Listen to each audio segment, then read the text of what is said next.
অতি উত্তম ছবিতে একা উত্তম অসহায়, শ্রদ্ধার নামে ব্যবসা, চ্যাংড়ামি বন্ধ হোক, এই কথাগুলি বলেছেন অভিনেতা ভাস্কর বন্দ্যোপাধ্যায়। তাহলে জেনে নেওয়া যাক তার বক্তব্য। Hi everyone, welcome back to my channel Anjana Banerjee vlogs. বন্ধুরা, তোমাদের সকলকে আমার এই ছোট্ট ইউটিউব চ্যানেলে স্বাগত জানাই।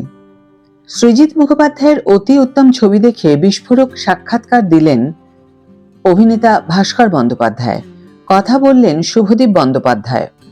সম্প্রতি মুক্তি পেয়েছে সৃজিত মুখোপাধ্যায়ের অতি উত্তম ছায়াছবিটি। প্রযুক্তি এবং বিজ্ঞানের সাহায্যে নতুনভাবে উত্তম কুমারকে পর্দায় নিয়ে এলেন সৃজিত। উত্তম কুমারের অভিনয় করে যাওয়া ছবির ফুটেজ নিয়ে একটি আস্ত ছবি বানিয়ে ফেলা হয়েছে, যা একটু অন্যরকম ভাবনা তো বটেই, কিন্তু পর্দায় উত্তম কুমারের আবির্ভাব কতটা যুক্তিযুক্ত।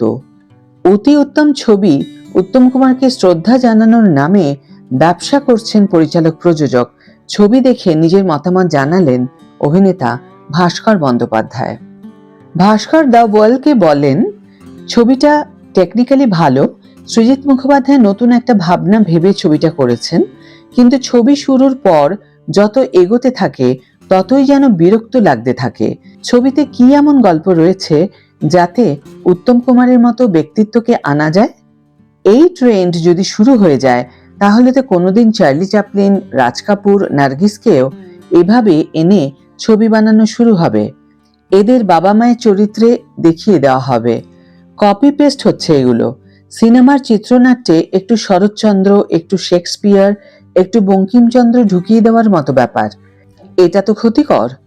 উত্তম কুমারকে এখনকার ছবিতে আনা, এটা করা কিন্তু সহজ ব্যাপার নয়।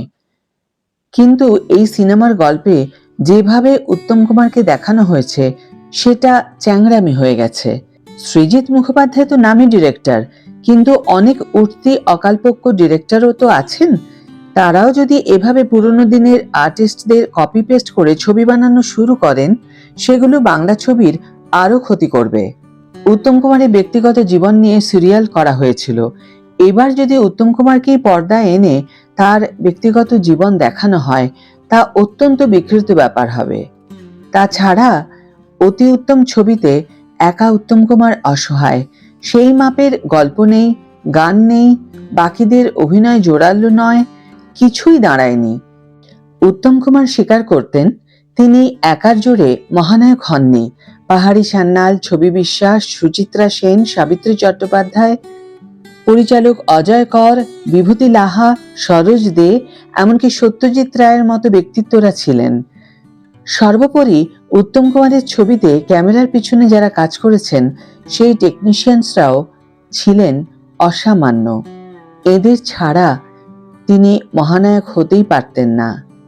আর সৃজিত বাবুকে ছবিতে সেই সব অতীতের পরিচালক টেকনিশিয়ানসদের উপরই নির্ভর করতে হয়েছে। গানের কথা তো বলতেই হবে। হেমন্ত, সন্ধ্যা, মান্না, শ্যামল না থাকলে একা উত্তম কুমার কি করতেন? ভালো স্ট্রাইকার কিন্তু ভালো ডিফেন্ডার না হলে খেলা জমে? ছবি বিশ্বাসের মতো একটা স্তম্ভও চাই ছবিতে। সৃজিত মুখোপাধ্যায়ের ছবিতে একা উত্তম কুমার ঘুরে বেড়াচ্ছেন। ভালো গানও নেই, বাকিদের ভালো অভিনয়ও নেই। উত্তম কুমার বলছেন, আমি তো আছি, আমি তো আছি বলা উত্তম কুমারকে দেখতে হলে সত্যজিৎ রায়ের নায়ক দেখব? আমার মনে হয় এটা উত্তম কুমারকে নিয়ে চ্যাংড়ামি হচ্ছে, বালখিল্য ব্যাপার। এতে উত্তম কুমারের কিছু ক্ষতি হবে না, বাংলা ছবি আরো অধঃপতনে যাবে। উত্তম কুমার কেন ভাই, আরো তো অনেক লেজেন্ড আছে, তাদের নিয়েও করো। বারবার উত্তম। আসলে উত্তম কুমার এখনো সব থেকে বেশি বিক্রয়যোগ্য বস্তু। অতি উত্তম ছবিতে অভিনয় করেছেন উত্তম কুমারের নাতি গৌরব চট্টোপাধ্যায়। ছবির স্পেশাল স্ক্রিনিংয়ে হাজির ছিল উত্তম কুমারের পুরো পরিবার, বৌমারা, নাতি নাতনি, সবাই। তারা কেন ছবিটি প্রমোশন করেছেন প্রতিবাদের পরিবর্তে? প্রশ্ন করা হলে ভাস্কর বন্দ্যোপাধ্যায়ের জবাব, আগেই বললাম উত্তম কুমার হলেন চিরকালের সেলেবল আইটেম। সেটা ওনার পরিবার ভালো করেই জানেন। তাই কেন উত্তম কুমারের পরিবার প্রতিবাদ করবে? এতে দোষের কিছু নয়। আগেও যখন মহানায়ক নামে কদর্য সিরিয়ালটা হয়েছিল, তখনও তো উত্তম কুমারের পরিবার প্রতিবাদ করেনি। উত্তম কুমারকে নিয়ে ভালো ব্যবসা হয়। সিনেমা মানে যদিও ব্যবসা, পত্রিকায় উত্তম সংখ্যা করলে এখনো বিক্রি হয়, কিন্তু মানুষটাকে ছোট করে ব্যবসা করা ঠিক নয়। আজ থেকে 20 বছর পর লোকে কি ভাববে? উত্তম কুমার কার কার সঙ্গে শুয়ে পড়েছিলেন বিছানায়, কার সঙ্গে চ্যাংড়ামি করেছিলেন, এগুলো তো ঠিক নয়। ছবির টেকনিক্যাল দিক বাদ দিয়ে একেবারেই খেলো ছবি, অতি উত্তম। আমি উত্তম কুমারের আত্মজীবনী। ছবি করুক উত্তম কুমারকে পর্দায় এনে, তাও একটা ডকুমেন্ট হবে।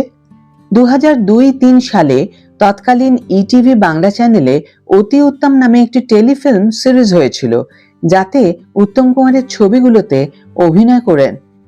অভিনয় করেন নতুন শিল্পীরা। কুণাল মিত্র, অভিষেক চট্টোপাধ্যায়, ভাস্বর চট্টোপাধ্যায়, ভাস্কর বন্দ্যোপাধ্যায়ও উত্তমের করা চরিত্রে অভিনয় করেন। ভাস্করকে তো বলাই হয় ছোট পর্দার উত্তম। সেই অতি উত্তম নামটাতেও তাই সৃজিতের কৃতিত্ব নেই, যা আগেই ব্যবহৃত। ভাস্কর বললেন, আমি উত্তম কুমারের ছবির গল্পে টেলিফিল্মে অভিনয় বহুবার ফিরিয়ে দেওয়ার পর দেয়া নেয়াটা করেছিলাম। সেটা অনুসরণ মাত্র, কিন্তু সেটাকেও আমি বাজে বলবো, জঘন্য বলবো। সেওয়াগি স্ট্রোকে তেন্ডুলকারের সঙ্গে মিল আছে, কিন্তু তেন্ডুলকার। এখন যদি দেয়া নেয়া ছবি আবার হয়, শুধু উত্তম কুমারকে প্রযুক্তিতে আনা হলো, বাকি সব নতুন আর্টিস্ট, সেটা কি হবে? উত্তম কুমার ওখানে যে বলগুলো পেয়েছিলেন, এখানে তো সেটা নেই। উত্তম কুমার ওখানে যে বলগুলো পেয়েছিলেন, এখানে তো সেটা নেই। তনুজা নেই, পাহাড়ি সান্যাল নেই, কমল মিত্র নেই, শ্যামল মিত্রের গান নেই। উত্তম কুমার তো বেচারা অসহায়। সেই রকমই লাগছে ছবিটি। উত্তম কুমার হাঁটছেন, চলছেন, ও তো এমনিও দেখা যায়। তার জন্য সিনেমা করার দরকার ছিল না। আইডিয়া ভালো, কিন্তু ছানা কেটে গেল। সৃজিত মুখোপাধ্যায়কে দোষী বলছি না, কিন্তু উত্তম কুমার অসহায় হয়ে গেছেন। আর এখন তো সব পরিচালক, অভিনেতা সবাই নিজেদের ঈশ্বর মনে করেন। আমি ভগবান, আমি যা করব তাই ভালো। দর্শক গেল কি গেল না সেটা বিষয় নয়।